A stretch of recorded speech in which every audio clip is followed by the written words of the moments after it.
Hello， 大家好。这次到西班牙，一如既往搭 Ryanair。这次他们超卖机票，差点上不了飞机。上机后还在沾沾自喜，因为两边都没坐人。一切就让我们继续看下去。我们今天大概花了几个小时从机场到巴塞隆纳，然后巴塞隆纳最有名的就是那个海鲜，所以我们第一餐晚餐吃的就是麻辣烫，开个胃。然后我刚刚加了超级多的大肠，因为我已经很久没有吃到大肠。哇哦，真的超香的。然后我刚刚点结账的时候，我们这2碗才大概14欧，快15欧，超级的便宜。我之前在荷兰吃的话，这样光1碗就要15欧，然后现在是2碗大概15欧，超级的。这边物价感人。我们的第2站，西班牙人喜欢小酌嘛，我也蛮喜欢的，所以我们来喝一家这个半鲜豆腐，属于我的小酌。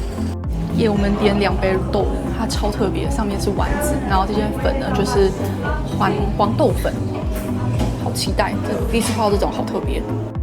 直接来试吃这个丸子啊，他特地交代说这个丸子一定要泡一泡，搅一搅才会好吃。哦，这奶盖很好吃哎。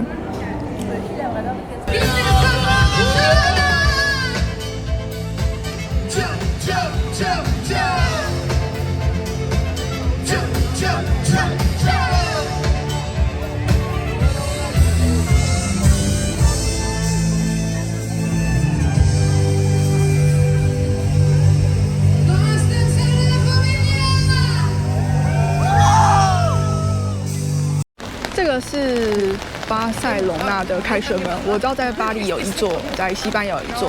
那这个新建的原因是为了当时1888年世界博览会，他们建的这个门当做是那个入口。然后现在这个长长的这个队伍呢，是因为这个礼拜有那个就是48小时的 Open House 的巴塞隆纳，他们就是会开放一些平常没有办法就是进入的建筑物，然后让民众去参观。那我们现在排队就是要去登顶这个凯旋门，而且是免费的。但我们真是很幸运，我们遇到巴塞隆纳为数不多的，就是到下雨天，像外面雨真的是下得冰冰的，真的是很无言。这边就是登顶爬上来的样子，然后我们刚刚排队长长的地方就是这一条康庄大道，然后这边就是从这个门口进来到后面一整片很大，那个都是公园，算是可以在这个城市散步的一个很大的地方。不知道是不是下雨天，这个登顶上来的这个屋顶，好像穿上雨衣的感觉。这边的楼梯超级的恐怖，它很窄。然后重点是没有扶手，很恐怖呢。上楼还好，下楼超恐怖的。我们的座位，然后他安排我们在一个就是不知道是窗户还是阳台的旁边，然后这个其实就矮矮的，非常的小巧可爱，而且可以看到外面的街景。我们点的这个是墨鱼的海鲜炖饭，然后西班牙这些海鲜餐厅基本上这个价格都是1位，因为它这边就有讲说 price per person， 然后最少的话就是你会需要点2份，就是我们2个人的话大概就是快要35欧，然后如果你今天是1个人来的话，你还是需要点2人份，就是他们最基本的规则。小更新一下，就是我觉得这边英文超级的不同，就是跟他们讲什么，他们都是用西班牙文回你，所以跟他们沟通我全部都靠想象。反正记得就是他们讲一大串，你最后就一直说 C， 就是他们的 yes， 就这样就可以沟通了。C。第一道 pork cheek 猪夹肉。这一道猪夹肉超好吃，因为它这个就是有那种 QQ 的感觉，然后配上它就是有烟熏的，就是烹调方式，超级的赞。就是它的肉质很软烂之外，然后配上那种烟熏的一种就是感觉，非常的解腻好吃。第2道海鲜墨鱼饭，这样子应该有算顽石战斗力及格，还蛮好吃的，它不会太咸。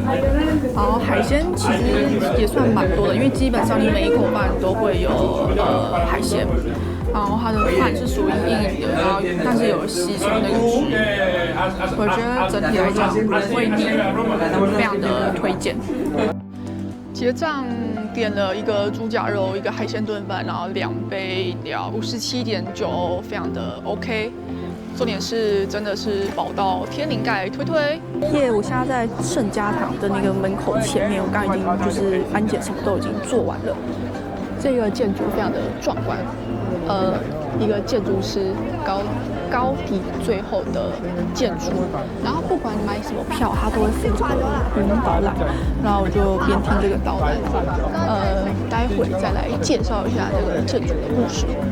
Antoni 高迪是一名西班牙加泰隆尼亚的建筑师，他最知名的事情是让巴塞罗那发大财。到巴塞罗那一定离不开一个人，那个人就是 Antoni 高迪。一个人代表一座城市，真的不夸张。他建了很多知名的建筑，圣家堂、米拉之家、文森之家、贵尔公园、巴特罗之家，还有很多。圣家堂，世界知名的烂尾楼，讲错，是一座还没盖完就直接入选联合国教科文组织世界遗产。预计会在2026年完工，也就是高迪逝世的100周年。这座教堂由建筑师 Antoni 高迪设计，于1882年开始兴建。圣家堂融合了哥德式建筑和现代主义风格。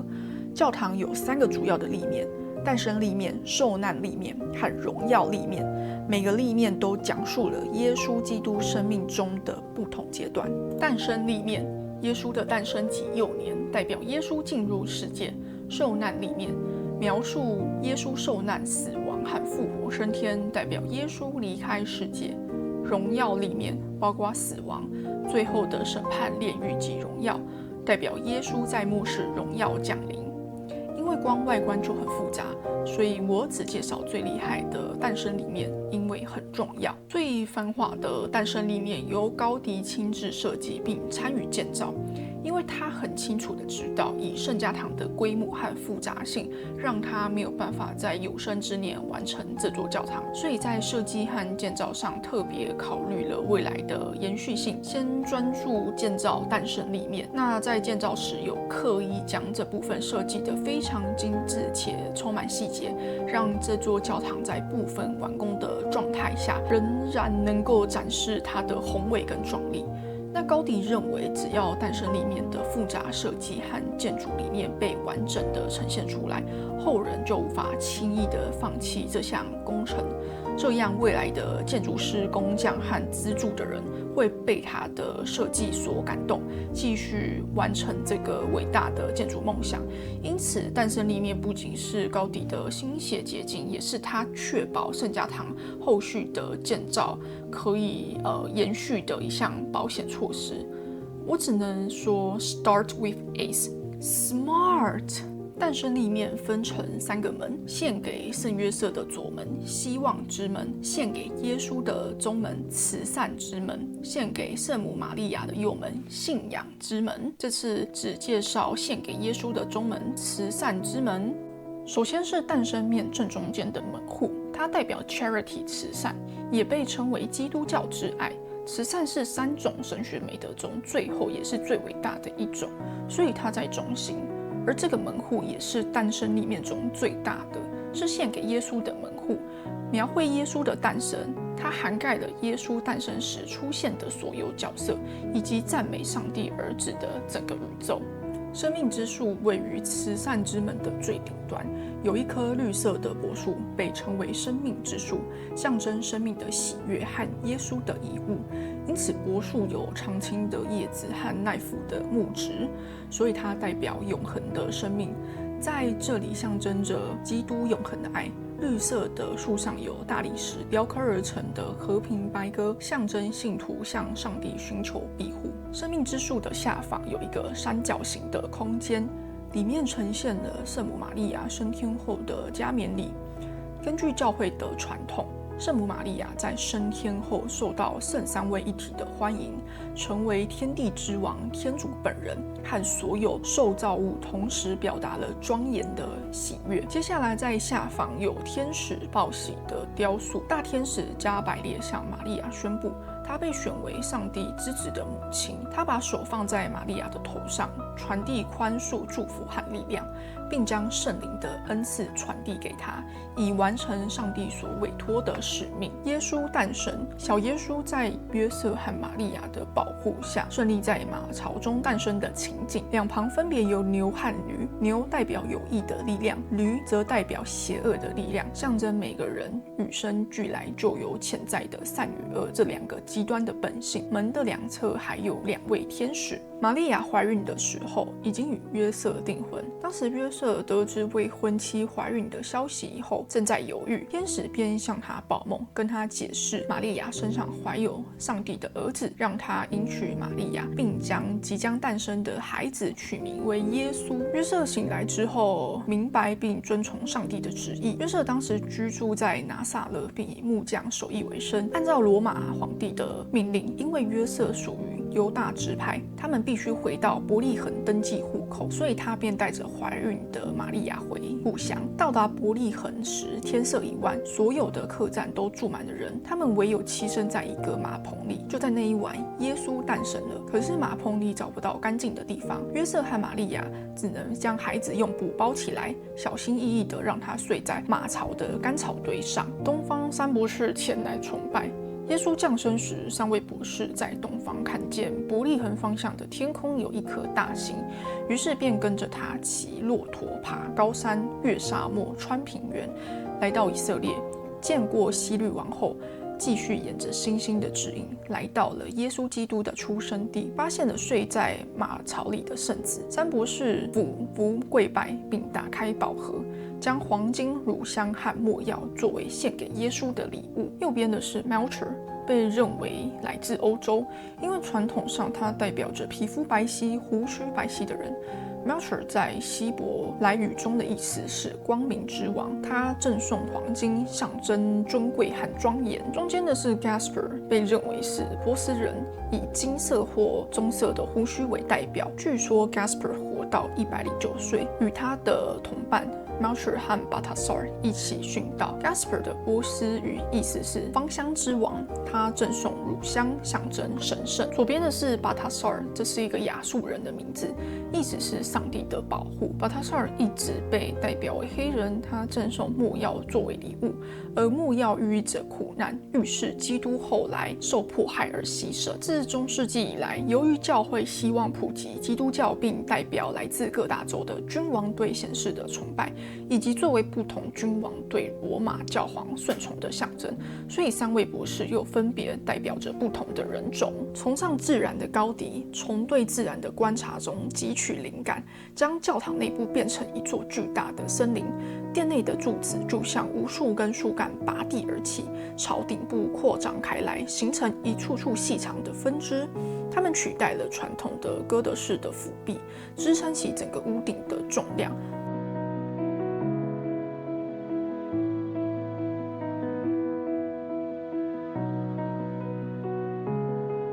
有兴趣的人可以在上网搜寻圣家堂的建筑结构。我只能说高迪的想法真的很猛，而且当年在算这些建筑的东西，没有电脑，更没有 ChatGPT， 完全是用手算。教堂内部的彩色玻璃窗，光线在高迪的建筑又是另外一个重要的元素。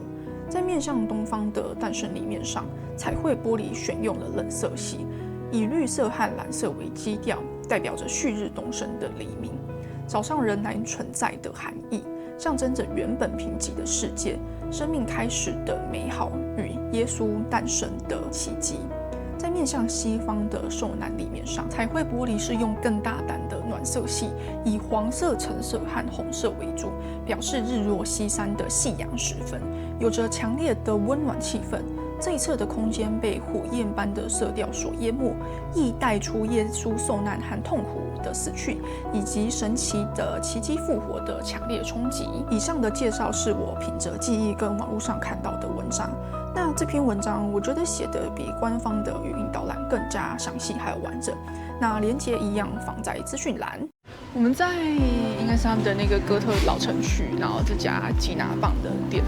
然后我会来这边是因为之前那个 Blackpink 的成员 Jisoo 有出现在他的那个 YouTube 的影片有出现这一家，但是我不知道什么今天没有排队，完全没有人，那就试试看。这家的 churros 炸得非常的酥脆，但保有嚼劲，还有一些面粉的香气，配上不甜的热巧克力，非常的好吃，记得要来。还有可以再撒一些糖粉。我们快到吃完的时候，然后才发现，然后人开始多起来，对，这样才正常。这个才是我在网络上看到人潮，就是一个这边这个店永远都在排队。这家纪念品店真的不准给我乱取名，什么叫 Gaudí's Art？ 然后他卖的这个东西，这个黄色的东西，或者说可能是黄标边缘。欧洲真的超级的重视圣诞节，然后现在在那个就是哥特老城区的路上，已经很多店都在卖圣诞相关的用品了。超级的怀念看到这个时钟，因为我们家以前的客厅就是买这种布布钟，然后它就是每整点的时候，它上面这些人物都会出来走一圈。然后看到这个真的超级怀念，因为这些做工都很精致。然后我记得这些钟现在也不便宜，像这种算是中小型的，我刚刚价格一个就要1129。它动了，它动了。然后像这个再稍微大一点，这一桌价格的话就是1575欧。这座墙叫做爱之墙，然后它这个取名叫做 The Worlds Begin with Every Kiss， 然后它这个是用来纪念1713年的巴塞隆纳战役。然后它这个墙啊，它其实是有4000张的照片拼成这个马赛克的墙，因为它这个是想要用这个吻来去象征自由、情感跟同理。然后它这个就是意思就是说，接吻的声音比不上大炮的轰响，然后它的余韵更为绵长，这就是当初建立这个爱之墙的意义。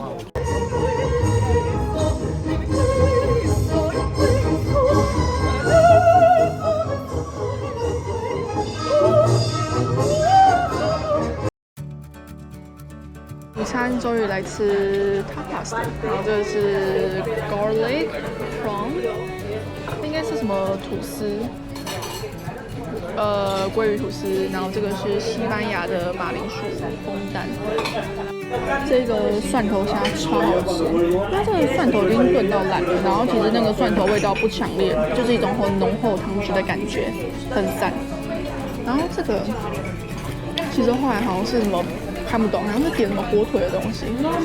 然后因为荷兰有一个传统美食叫做 bitterballen， 然后我同学说这个比荷兰的好吃很多，他真的千万不要被荷兰人听到。最后一个 tapas， 熏鲑鱼吐司。刚吃这个 grilled 的 tapas 超好吃，推。这是那个48 hours 的 Barcelona 的 open house 的第二天，然后我们现在在那个贵尔宫的前面。因为它4点才开放入场，然后我们刚刚就是2点多快3点的时候就已经有人在排队，大概我觉得可能排到那边，然后现在呢排超长的，我觉得路线大概有可能快50公尺到80公尺，超多人，就看一下我们到底要排多久才能轮到我们。我们从3点45就排，现在已经6点10分了。我不知道能不能进去，因为其实这边7点就关了，不可能到时候进不去，变成我这可能2-3个小时花在这边排队变一场空哦。拜托一定要让我进去。这座宫殿是高地威富有的工业家贵尔建造的私人住宅，会用宫结尾是因为设计的豪华气派和规模，具备了宫殿般的氛围和建筑风格。但是我看不太懂，而且里面真的还蛮暗的，看得把就回回。那这边平常是要收门票，所以想要参观的人要自行斟酌是否要来。就是我这2天不是一直参加那个就是巴塞罗那的48 hour 的 open house 的活动，然后我有一个心得，就是因为像我今天参观2个地方，一个是贵尔宫跟加泰隆尼亚国家美术馆。然后呢，这2个地方，因为它其实这个活动主要是让就是当地人了解一些建筑背后的文化跟历史，所以他们那个导览全部都是西班牙文。然后再就是他们并没有开放所有的地方，像那个美术馆有些展览，就是我们就是这种参观的那个免费票是没有办法进去的。然后像贵尔宫，它也是，就是它并不是所有的那个楼层都有开放。然后重点是我们排那个贵尔宫超夸张的，它4点才开放，但是我们2点45去的时候就已经排队排很大了。然后等我们就是吃东西出来，3点45，那个排队超级久。然后我们最后花2个小时50分钟才进去那个贵尔宫。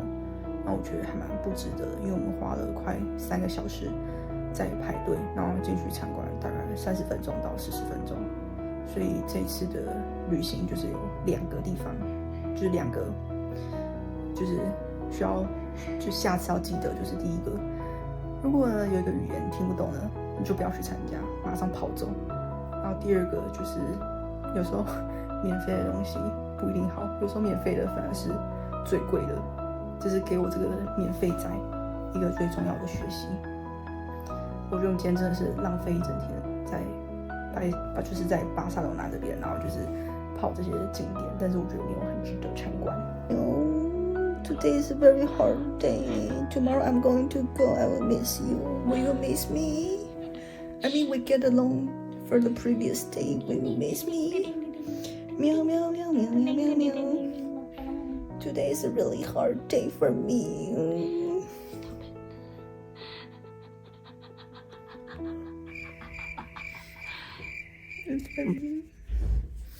Vive, se rompió el vaso al bagazo, poco caso, disfrute cada momento, siempre sonriendo, vengo a traer talento que está duro.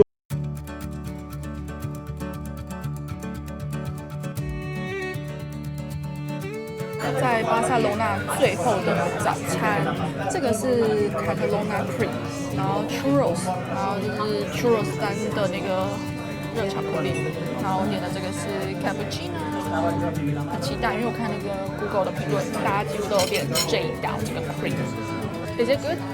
Normal, OK。上面有那个焦糖的脆片，